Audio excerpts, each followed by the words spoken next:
Okay, so we've got EmpLemon.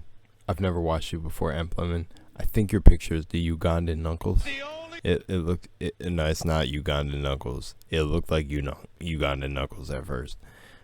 I've never watched this guy before, or girl.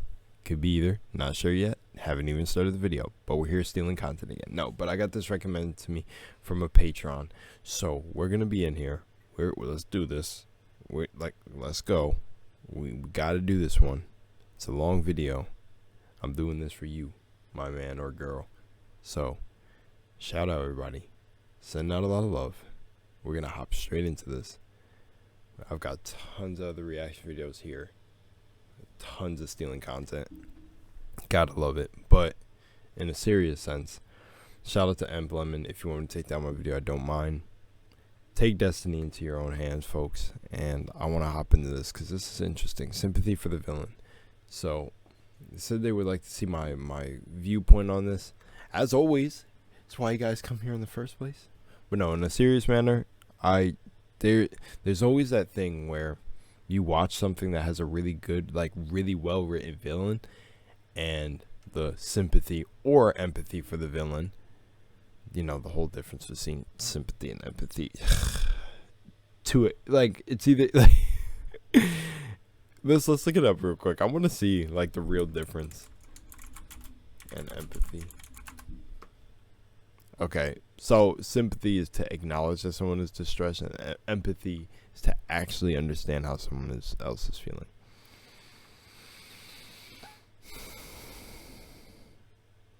Bro, those get so confusing. Still to this day, having a pretty good idea on what they are, still don't have a pretty good idea on what they are. Anyways, but I can see, empathy is just the more extreme sympathy.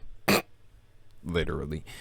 Okay, but anyways, like I said, in most things where the villain is written well, you feel like it's literally there's a bar by my favorite artist. One of them. Only truth is over here. No, just joking. Anyways, the bar is, they're always hanging the hero, so I'm the villain, the bad guy, the Joker, the end, the beginning. Yeah. But anyways, it's just literally because in a lot of forms of media, they write the villain, and you could really see where some of these villains have a really great reason, almost better than the hero, reason for what they're doing. And whether that's sympathy or empathy that you project out to them, it's on you, my boys and girls. Let's hop in. Never heard of this guy before. Sorry, I'm also setting myself up for a 23-minute video. When I get these long videos, I'm like, oh, bro, I really gotta try to be transformative, because I don't want to just sit here really seeming like I'm stealing the content. Yin and yang, light and dark. Chinese believed in the philosophical concept of yin and yang, two opposing forces which complement and complete each other. Yin and yang. And when you balance yourself, you become the little center dot in yin and yang. Yang are most often depicted with this symbol, the Jitu. There Although the light and dark sides defy each other, each contains a piece of the other fundamentally embedded within.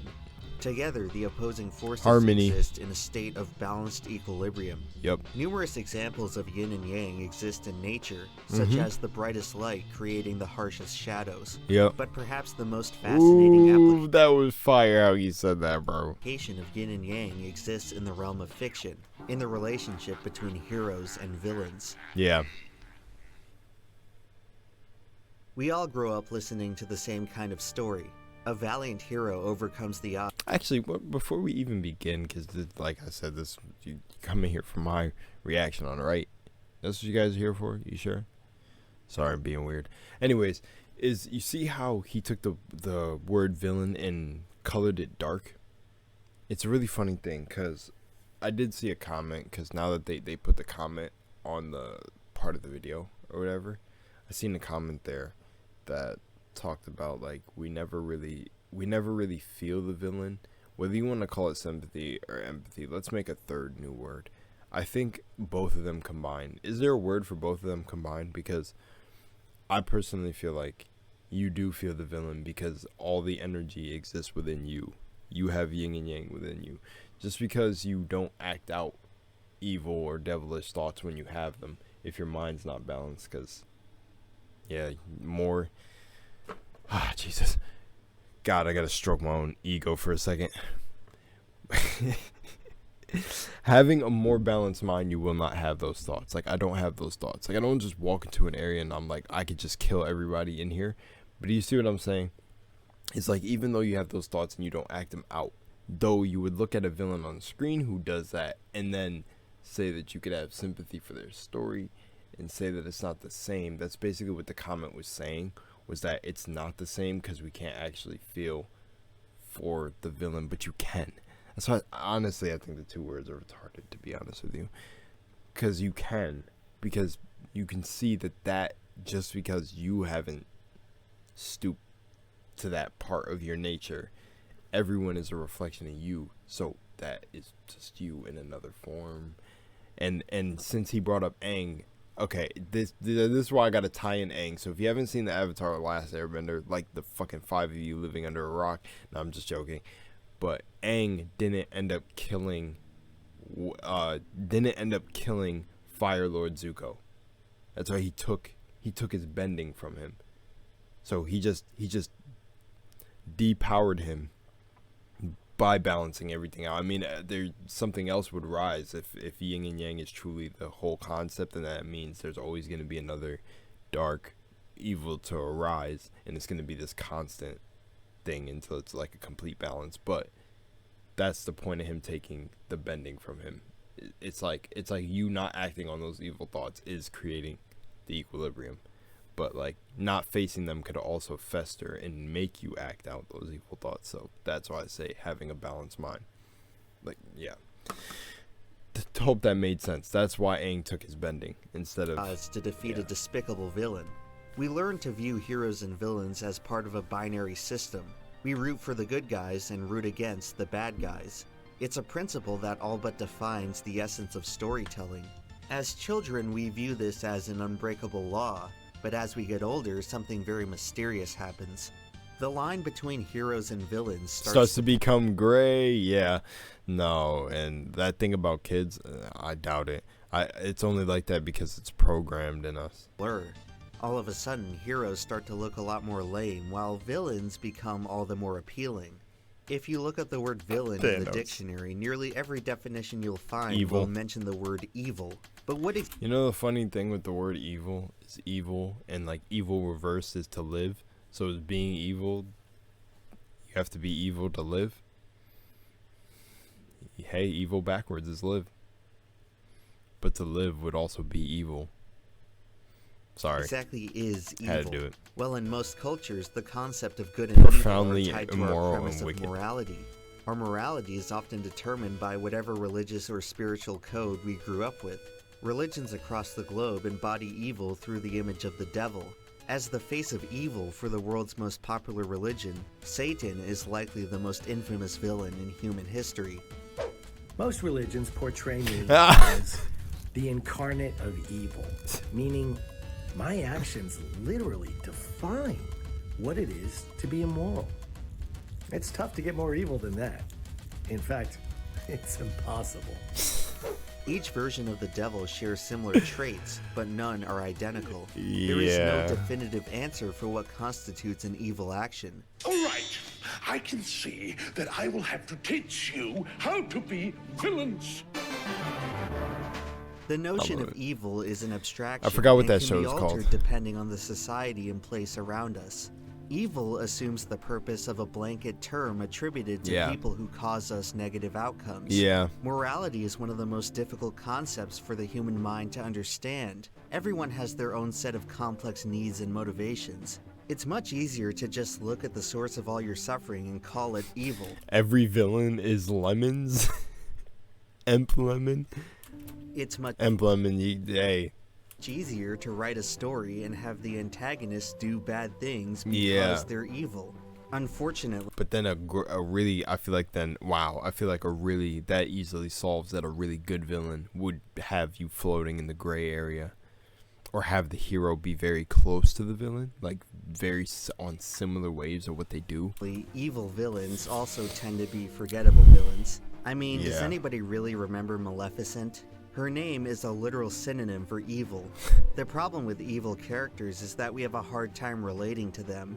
Contrary to what the media will tell you, Sometimes. the average person doesn't tend to enjoy doing malicious things. To create a truly memorable villain, you have to connect them with the audience in a meaningful way. One of the most common and effective methods of achieving this is to establish a transformation from friend to fiend. Vader was seduced by the dark side of the Force. The most well-known example of this transformation is the character of Darth Vader. In A New Hope, Vader is more or less presented as a standard formidable bad guy without much character depth.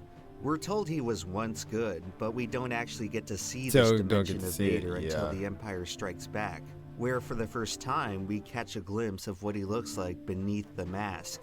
It's a shot that only lasts a few seconds, but it profoundly influences our perception of Vader's character.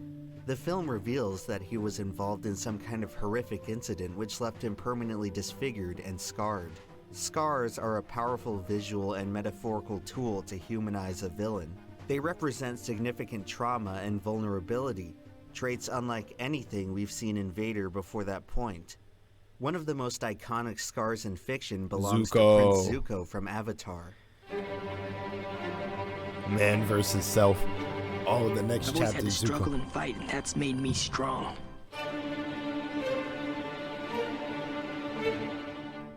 The series begins with Zuko as the sole antagonist to the heroes. However, as the story goes on, it reveals the far more brutal framework around him. We eventually learn about his tragic origin and figure out that it was not nature, but nurture which made Zuko into the villain he is. He is driven not by an evil Uncle Iroh, plan, but by the desire to redeem himself in the eyes of his father and his nation. Zuko is made relatable by being a very imperfect character, symbolized by his most striking physical feature. Despite his immense dedication and willpower, he leaves behind a legacy of failure. There's no doubt that Zuko suffers more than any other character in the series. After a while, you kind of forget he's the bad guy and just want to see him be happy. Ironically, Zuko's villainous path is only forged through his obsession with being a hero for the Fire Nation.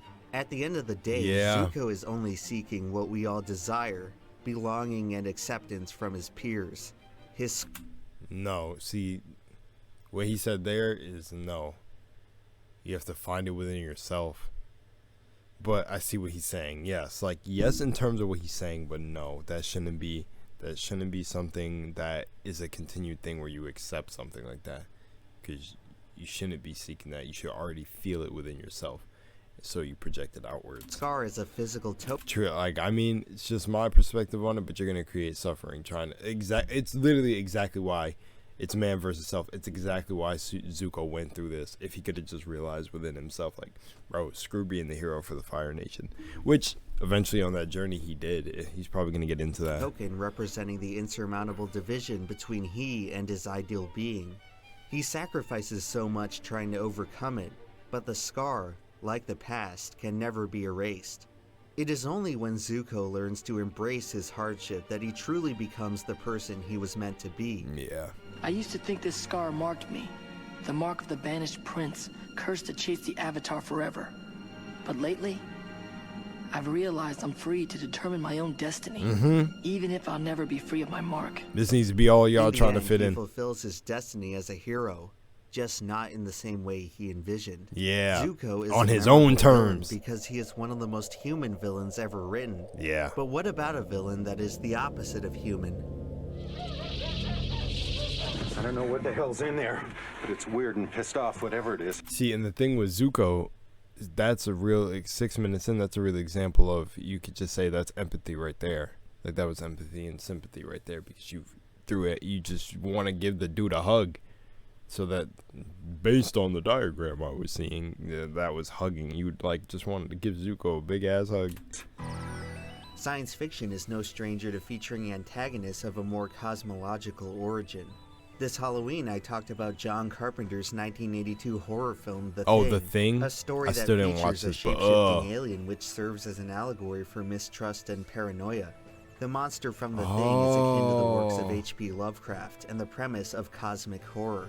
The idea that human beings are insignificant compared to the unfathomable vastness of the universe. Lovecraftian monsters defy comprehension. They transcend our narrow purview of morality and evil. These antagonists frighten us on a more primal level. They represent a manifestation of mankind's most fundamental adversary, nature. Nature, There yeah. is Oh, no greater wow, threat to that's human cool. progress than the forces of nature, and no greater threat to nature than human progress. See, bro, what I love about that is that exactly shows you why you're supposed to live in harmony with it. So it's like a lot. That is a whole nother video that I could create a whole nother time. Damn, Thanks to our I technological got a whole advancements, video idea out of that. man sits atop the animal kingdom uncontested. Fictional monsters like the Thing remind us of a time when that wasn't the case. When that wasn't the a time when we case. were not predators, but prey. No one on Earth can literally remember being hunted by a saber cat, but the impression lingers as an integral phobia baked into our evolutionary programming.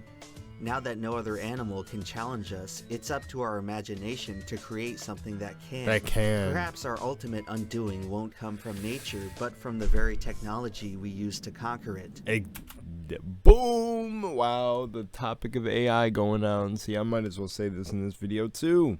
Yeah, I just seen a video pop up in my recommendation of Fox News talking about Google says this new AI has emotions and feelings, and it's like, of course they have technology that's way more advanced than what they show us, so there's probably already been AI walking around. But that video popped up and I was like, you see where it's heading, and this is that right there. Man versus machine.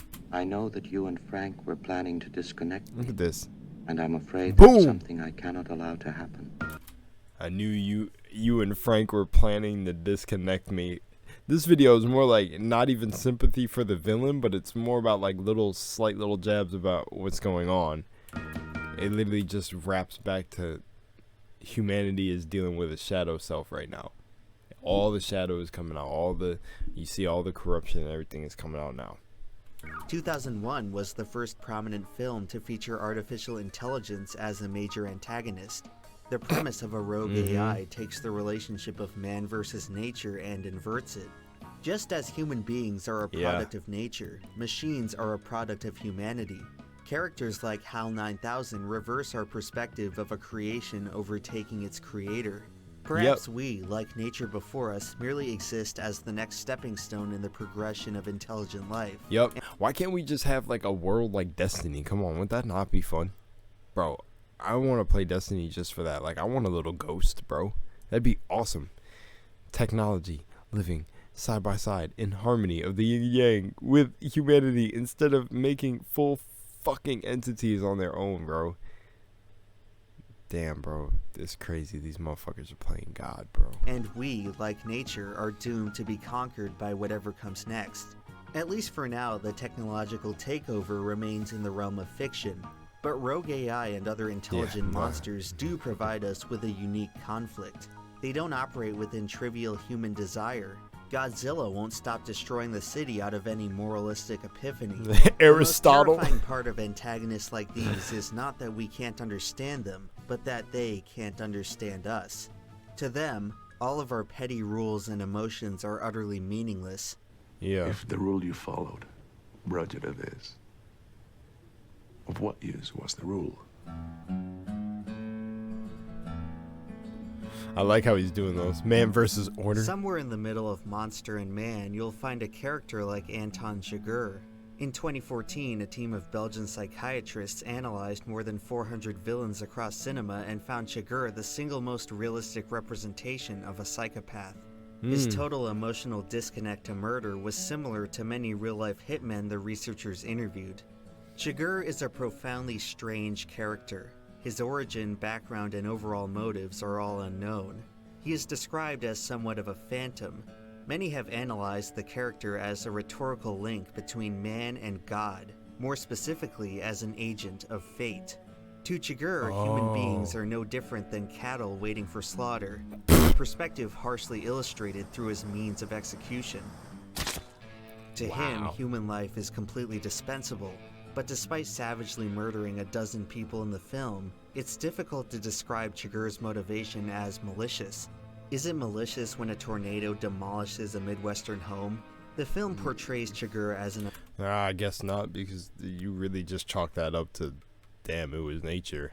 unstoppable force. Damn, that's where the line gets gray. That's exactly what we're stepping into. as he steps into the house. Stated that no one who sees him lives, but that's not entirely true.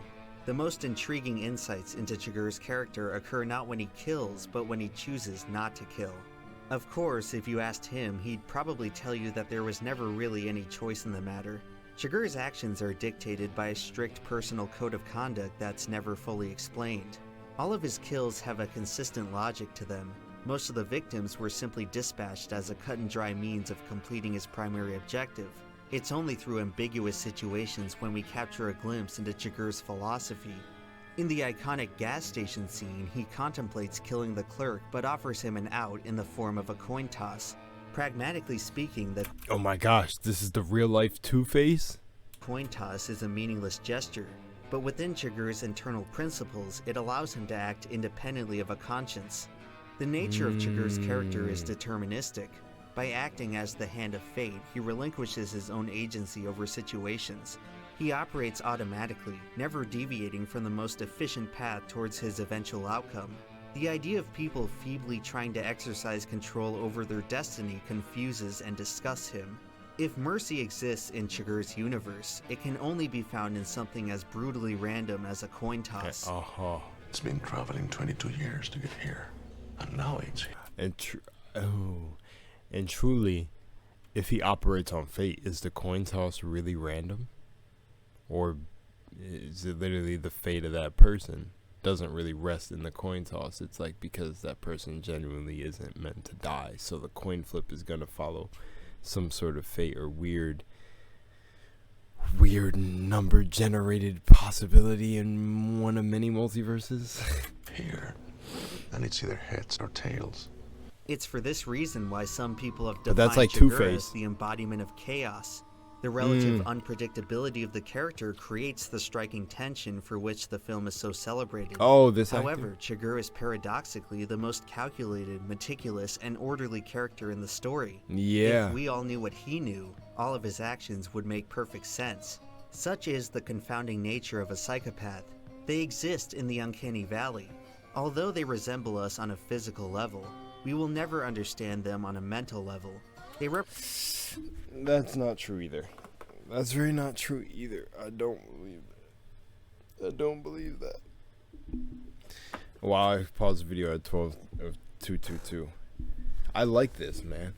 I like this because I've never really, I guess in a way, I've never openly had a video where I'm actually disagreeing with some points. But I've had people disagreeing with mine, which I love because it's like, yes, tell me your side. Let's respectfully disagree with each other. But I don't agree with that. I feel like I feel like a lot of people, you see it a lot in artistry where they talk about their demons, like Eminem especially. Like Eminem's not running around doing a bunch of the things that he said in his songs, but you go and run an Eminem song and it sounds like the craziest shit you're listening to. And I'm talking about the older him. So I doubt that is, it's literally like they just play out what he says, and he's only the first example of what I could think of because I actually said this recently to someone. So I really do definitely believe that it's like, we do know what's going, we don't know exactly what's going on in the mind of them to play it out. Maybe they really think life's a simulation and then just everyone is just whatever, and it's just like, okay, who cares, like, I'm gonna live out this way.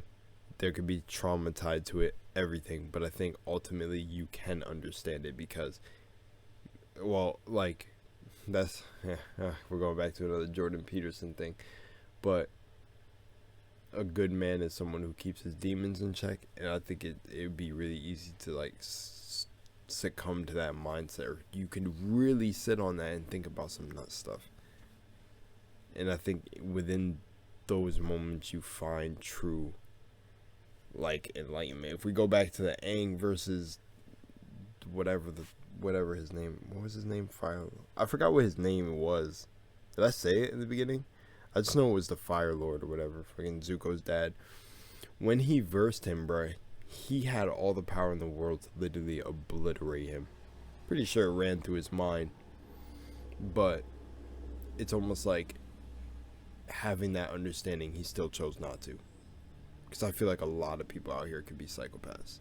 If he like, that's actually what I'm saying, is because I could have seen myself as that too before. So I don't know. I just disagree with that. But represent a different kind of human being, those who cultivate order out of chaos. Do you have any idea how crazy you are? oh, yeah, he's order. Madness is a truly terrifying concept, one that is ultimately governed by the same principles of a coin toss. The coin don't have no say. Nah. It's just you. I got here the same way the coin did. At the end of the day, it's not our futile attempts at bravery, reasoning, or law enforcement which stop Chigurh. His justice can only be served by fate itself. Sometimes it's more than just fate which stands in the way of our ultimate goal. There are no two words in the English language more harmful than good job. Terrence Fletcher. In the pursuit of perfection, we may find ourselves in the essential conflict of student versus master.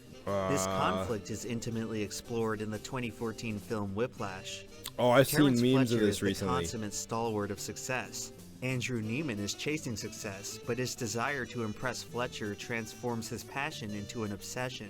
Yeah, Neiman is forced to endure a torturous gauntlet of emotional and physical trauma that have inspired many to label Fletcher as one of cinema's cruelest villains.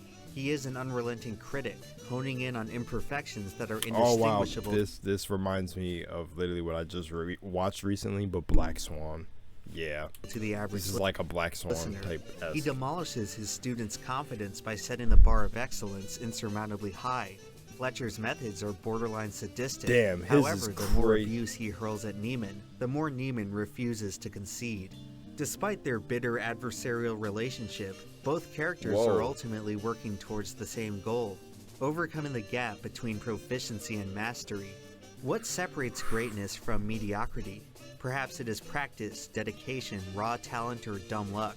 Well, according to the film, greatness is embedded deep within us, and it's up to antagonists like Fletcher to extract our potential. To extract the potential. Throughout the Yeah, film, this is Neiman just like Black Swan. Yeah, not just battling Fletcher, he is also which goes battling back to himself. Yes, which goes back to basically what I was saying in the beginning. Well, like what he covered on Zuko, I like how he's tying this all together. Yeah, I like how he's tying it all together. That's all I'm gonna say. This is a really great job. But where was I? Yeah, that's crazy. It makes you think. I'll say it towards the end. Fletcher's character is largely a manifestation of our ability to improve as an individual. Yeah. Even though Neiman wants more than anything to overcome Fletcher, he can't help but find himself forming a mutual respect for the man. As Fletcher hammers him with ruthless perfectionism, Neiman finds himself becoming more ruthless as he closes. See, and then right here, what this was like an example of was because of that anger and not balancing himself, getting way too out of control with his emotions. It blinded him so bad that he couldn't see the car coming. Like, perfection. In the end, he gives up everything, his friends, family, romance, health, and dignity, all to chase the mastery of his craft. Yeah. Fletcher broke Neiman down into nothing and then resurrected him in his own image. Most of us remember Fletcher as a cruel master who demanded excellence no matter the cost, an archetype not uncommon to many competitive professions. However, the character should also be renowned as a prime example of a villain converging with the hero. To truly defeat Fletcher, Neiman had to become Fletcher. Yeah. See? Now you respect me, because I'm a threat. Syndrome. But what about a case where instead of transforming into the villain, the hero creates the villain? To find this, you have to look no further than the relationship between Syndrome and Mr. Incredible. Yeah. The story of a hero's biggest fan turning into his biggest nemesis. Unlike the case in Whiplash, Syndrome's obsessive turn is spawned out of neglect from his former idol. Yeah. The Incredibles is a film which dissects the anatomy of heroes and villains. When you boil it down... You know, it's funny with the whole man versus idol thing, because I can see this a lot in the, I guess I'll call it the spiritual community and or conscious community, where they're literally trying to teach their people to be themselves, and then you have people bred from that line out of them. So the whole man versus idol, and I'm sure you guys can see that everywhere, where you get it's like, it's kind of funny because you got these gurus who are also trying to be enlightened. I guess this is also student versus master, but you got them also trying to be enlightened, and the student, or the person who's man versus idol, so on the man side, keeps forgetting the one thing is that you are exactly the same as these people. Just focus on your own journey. Some of them get so hung up over meeting them, or like choking up on their words when they're talking to them, and it's like, literally, bro, it's the same. It just has me weak, bro. It makes me actually think about man versus idol. Down, how do we really define a heroic action?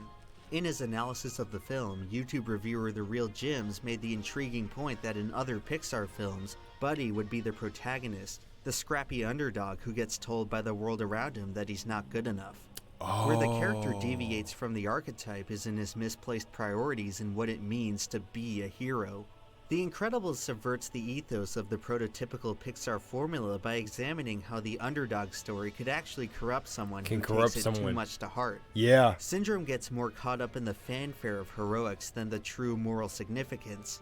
His name may very well be a reference to hero syndrome, the term used to describe the phenomenon of firefighters intentionally committing acts of arson. Since the release of the film, this circumstance has become even... I don't know why that shocked me like that. That couldn't be a possibility that happens, but really, bro? Really? They would go through those lengths? What the fuck is just, more apropos through the rise of social media. We now live in a world where anybody can receive public adoration for sanctimonious theatrics. I remember that. And I ain't gonna say, super, no one will be. Just like the case with Syndrome fighting the Omnidroid, yeah, many of our most widely worshipped heroes may be entirely contrived. Yep. The Incredibles suggests that we choose our heroes carefully. I even think that was like, okay, yeah, you know what? Come on, we're just gonna. I even think that was a setup. I think they all exist to be distractions. I'm going to say that right now. You know what I'm talking about. Wow, and I paused that at 17:17. But yeah, you know what I'm talking carefully, because the most sinister villains may be hiding in plain sight. Sometimes the people we end up hating the most are the ones we fooled ourselves into loving. Why do you hate anyone? In spite of everything you've done for them, eventually they will hate you. You either die a hero, or you live long enough to see yourself become the villain. Two-Face. That's I'm great. I'm glad he put the Two-Face clip. Well, that was him before Two-Face. Man, I forgot his name, man. Oh, bro, but that goes straight back to basically this guy from Man vs. Order, flipping the coin. We tend to use the terms villain and antagonist interchangeably, but are they really the same thing? In a literary sense, the antagonist is simply the character who impedes the goals of the protagonist, and the protagonist is simply the main character of the story. Yeah, like an antagonist can simply be your mom or dad. You trying to chase your goals and they don't understand you in the beginning, but they end up coming around towards the end. The whole yin and yang balance, it could be an antagonist. Contrary to popular belief, villains and protagonists are not mutually exclusive. On rare occasions, you'll see a villain so renowned that they require their own story. So what happens when a villain becomes the protagonist? Well, you end up with a character like the Joker. Hi. The Joker is quite possibly the most iconic villain in all of popular culture. As the nemesis to Batman, one of the most recognizable superheroes, the Joker exploded in popularity after his legendary portrayal. I see what he did there. That was great. That was great. Exploded in popularity. Film The Dark Knight.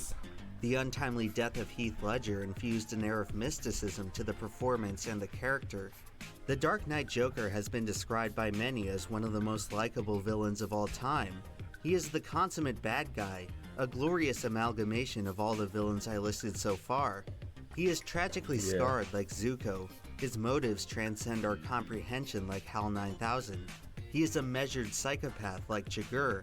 Much like Fletcher, his actions corrupt and transform a hero into his own image. Yup, there's Two-Face.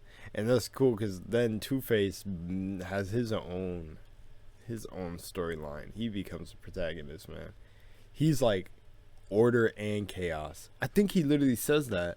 And much like Syndrome, he was created out of a disillusionment with his former idol. 11 years after The Dark Knight, we got to see the Joker star in his own standalone movie. But in the months leading up to the film's release, something very odd started happening. The mainstream media began pumping out article after article fearing that the new Joker movie would inspire acts of violence. What? Director Todd Phillips and lead actor Joaquin Phoenix were repeatedly grilled over their role in creating such an irresponsible glorification of murder. This was a film that came out the same year as John Wick 3, a 143-minute montage of Keanu Reeves gallantly executing more than 160 people. That shows you right there that The masses are so lost, bro. Wow. And a film that received no such concerns over violence from the media. So why was Joker so heavily scrutinized? Well, by the time it premiered, it became immediately obvious why out-of-touch... If you heard that sound in the background, I just gotta say there's an alarm on the door and it just went off because someone tried to open it. Not literally someone, but someone probably taking the dog out. I gotta say that before I get clowned on in the comments. Media elites weren't exactly thrilled with the film. In an outcome that was precisely in line with the themes of the movie, Joker was scorned by the establishment and beloved by the masses. It's a film that highlights the most salient conflict. Beloved by the masses? Oh, okay. Because I was about to say, I kind of just group everyone in the masses now because I don't even know what team anyone's on. But, bro, how would this support? That's like the argument with games. Games increase violence. Games are the reasons we have the old shootings happening in local establishments. Of our time, man versus society. It's a film that, for many of us, speaks straight from the heart. Reject society, return to monkey. If it was me dying on the sidewalk, you'd walk right over me. Yep. Some like to say that Joaquin Phoenix wasn't acting when he delivered this wasn't line. acting? It's a reference to the real-life passing of his brother, River, who died of a drug overdose on the sidewalk in front of a Hollywood nightclub. Wow. Society's a cruel and unforgiving place. It spits out mentally ill loners like the Joker every single day. The media who chastised this movie. Yes, but that is such a double-edged sword because then that is also the person. It's also, oh man, that's why I'm so grateful, I guess, for Awakening. It is also the person's fault too. Like in a way, it's like you gotta be able to handle it. Oh my gosh, I'll explain that, and then I swear, I've talked about it so many times. You can't just blame. You can't blame society though. Bro, it's like get out and be weird and don't let that side of you fuck things up. For glorifying violence, do the very same thing every time one of these people snaps. He's spitting facts. We all like facts. to fetishize the outcomes of these massacres while completely ignoring the journey. Joker shows us that journey. It puts us inside the mind of the madman and suggests that all of us are accomplices to the bloodshed. John Wick could slaughter 1 million grunts in his wacky assassin world, but nothing he does will ever have the same impact as the Joker firing a single bullet through the skull of Murray Franklin. The Joker terrifies us not because he kills people, but because he makes us enjoy watching him kill people. No other piece of media in recent memory has made more people question their idea of morality. There's a little piece of the Joker in all of us. It's why many find the there you character go. so sympathetic and okay, relatable. what I said earlier. Was the Joker justified in killing Murray? Everything we've been taught in our entire lives would tell us no, but many of us would be lying if we said that scene wasn't at least a little bit cathartic. Of course, the movie never inspired any real-life violence, but it did make a tremendous impact on popular culture. For many, it perfectly captured the zeitgeist of growing discontent in an increasingly chaotic world. The spirit of the film has only grown in a year that featured mass political unrest and building frustration with social institutions. The Joker is one of the most memorable villains because he is so frighteningly close to reality, and the newest installment of the character only added to the legacy of fiction's most popular villain. Joker is profoundly uncomfortable and eternally controversial. It forces us to confront the ugliest parts of the human condition. At the end of the day, isn't that the ultimate point of a villain? I like this. I don't want to kill you. What would I do without you? No, you complete me. Fiction helps us mentally process conflict in the real world. When growing up, we're taught about good and evil as a way to avoid discussing the true complexities of actual issues. By the time we get older, we begin to realize that the world is not as black and white as we were led to believe. But gray. As much as we hate them, villains are a necessary Leo! They push. Wow, bro. That's insane that he put that there. That was like a little call. That was cool. That was like a little shout out. Wow, us to our absolute I like limit. that. They motivate us to aspire for something greater. Without any villains to defeat, the role of a hero is meaningless. Everyone is the protagonist of their own story. Yeah, and we are free to choose our antagonists based on our own beliefs and attitudes towards the world. Oh, that's from a certain point of view. That's anybody can be either reveled or reviled. Yeah. So be careful who you call the bad guy, because one day you might just end up feeling sympathy for the villain. But also aboard the ship is Commander Nefarious, Captain I'm a Bad Guy, and Admiral Bone to Pick. But they don't mention them. Admiral Bone to Pick, but they don't mention them. I gotta give a shout out to. Hold on. Cause I still don't know. I'm in this weird spot, but I don't know like who wants to stay private and who doesn't. Cause like, you know, I don't know if people want me announcing their names, but like I do appreciate all my patrons. Got 3 lovely y'all. Anyways, in serious, back to this, bro. The reason I got so hype at the end of the video is, bro, I'm like, okay, it's almost like I'm being, if everything lines you up and everything is synchronicity in the universe, it's almost like I'm being drawn through these videos to react to, because it's building what I need to understand more for what I'm doing, because I'm realizing that I am like the good person in a sense in a lot of people's stories for like how I'm portraying myself online. I'm trying to be raw, I'm trying to be real, but I have to understand, regardless of what that is going, I have to like literally just get this down from all the people I've spiritually consulted and everything I've done. I have to still get down that it don't matter how real I can be, I can still end up as the villain in someone's story. Which actually made me think about a video I just did, and I don't know if I should post it now, because it's like, in a sense, it's like, it was funny, but it's like, should I? Because it's like, how do I not understand this by now? It's insane. It's just made me think about it. Wow, that was a roller coaster. That was fucking amazing. Shout out to shout out to EmpLemon. As you see, his video is 23 minutes. Mine is 42. I'm not out here trying to steal content. Anyways, I'm out. Okay, goodbye. Love you guys. Much love and moonlight. Thank you for watching. Share this with your friends and get EmpLemon to see this. I don't know if he'll watch a whole, maybe this is like a movie, but it's like a short movie. Alright, see y'all. Peace. Hope you enjoyed.